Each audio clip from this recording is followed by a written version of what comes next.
ఆంధ్రప్రదేశ్ రాష్ట్ర రాజధాని అమరావతిలోనే ఉండాలని హనుమంతుడు అడుకున్నాడు కాబట్టే కోట ప్రభుత్వం అధికారంలోకి వచ్చిందని చెప్పేసి చిన్నజీయర్ స్వామీజీ నిన్న రోజున చెప్పడం జరిగింది. మరి మొత్తానికి ఇదే అంశానికి సంబంధించి మరిన్ని విషయాలు తెలుసుకోవడానికి మనతో ఉన్నారు సీనియర్ జర్నలిస్ట్ డాక్టర్ కనకదుర్గ గౌరమణి గారు. నమస్కారం. నమస్తే అండి. ఇప్పుడు ఆంధ్రప్రదేశ్ రాష్ట్ర రాజధాని గురించి మరొకసారి చిన్నజీయర్ ఏదైతే స్వామీజీ గారు నిన్న రోజున యొక్క హనుమంతుడి ఏదైతే విగ్రహ శంకుస్థాపన కార్యక్రమం భాగంగా మాట్లాడుతూ హనుమంతుడు చాలా బలంగా సంకల్పించాడు ఆంధ్రప్రదేశ్ రాజధాని అమరావతిలోనే ఉండాలని చెప్పేసి, అందుకే కూటమి ప్రభుత్వం అధికారంలోకి రావడం ఇదంతా సాధ్యం అని చెప్పేసి ఆయన మాట్లాడుతున్నారు.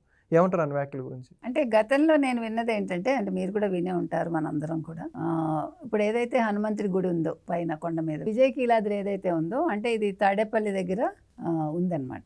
దాని పక్కన అమరావతికి దగ్గరలో తాడేపల్లి మండలం ఈ విజయకీలాద్రి ఉంది, అంటే కొండ అనమాట. దీని మీద ఒక హనుమంతుడి గుడి ఆల్రెడీ ఉంది. ఈ దేవాలయాన్ని వైసీపీ హయాంలో వాళ్ళు 3 రాజధానుల పేరుతోటి ఈ దేవాలయాన్ని అక్కడ కూల్చేసి ఒక సిలువ పెట్టాలనుకున్నారు. మీకు గుర్తుండే ఉంటుంది ఇవన్నీ జరిగాయి. అప్పుడు అది మరి చంద్రబాబు నాయుడు గారు కబురు చేశారు ఈయనకి, చిన్నజీయర్కి.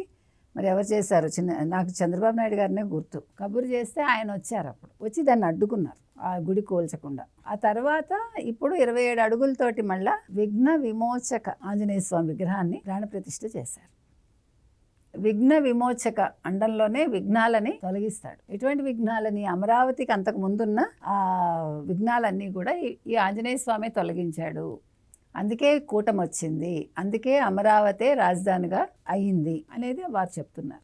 మంచిదే. అయితే మీరు అడగచ్చు నన్ను, ఏంటంటే చిన్నజీయర్ని మీరు మంచిగా మాట్లాడుతున్నారా? నేనంటే ఇష్యూ బేస్డ్గానే మనం ఏ వ్యక్తినైనా తీసుకోవాలి. వారు ఒక స్వామీజీ ఆ రోజు ఆదిశంకర్ల మీద మాట్లాడి ఉండొచ్చు, అది అంతవరకే, ఆ ఇష్యూ వరకే, అంతే కదా. మంచిగా మాట్లాడతాము, చెడు ఉంటే ఇలా ఉండకూడదని చెప్తాము, అంతవరకే.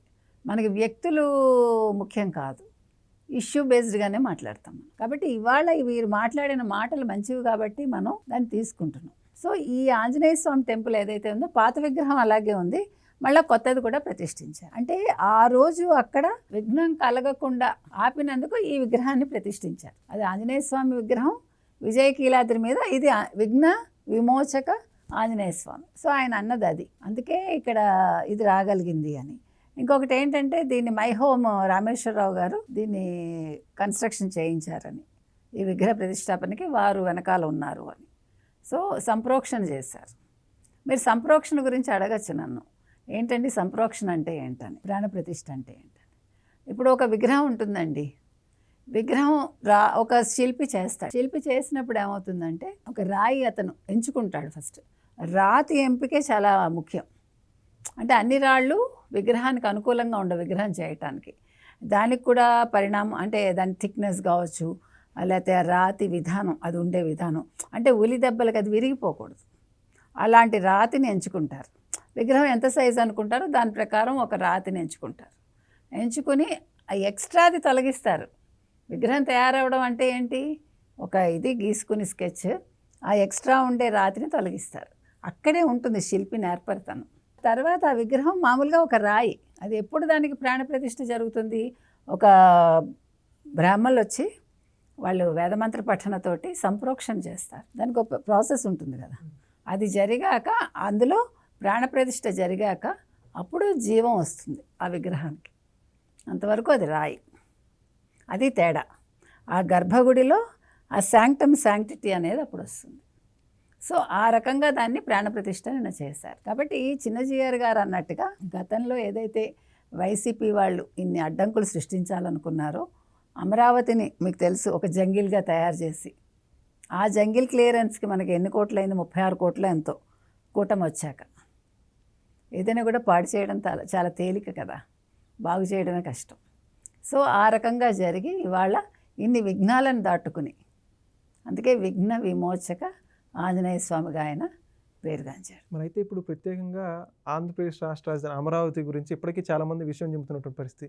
అయితే ఇలాంటి స్వామీజీలు మాట్లాడడం ద్వారా వాళ్ళకి ఏమైనా తెలిసి వచ్చే పరిస్థితి ఉంటుంది అనుకోవచ్చా? ఖచ్చితంగా. ఇప్పుడు 2 అంశాలు. ఒకటి, ఇప్పుడు ఈయన ఇది జగన్కిను తర్వాత ఆయన ఎవరు కేసీఆర్కి గురువు అనే ఒక మాట వచ్చింది.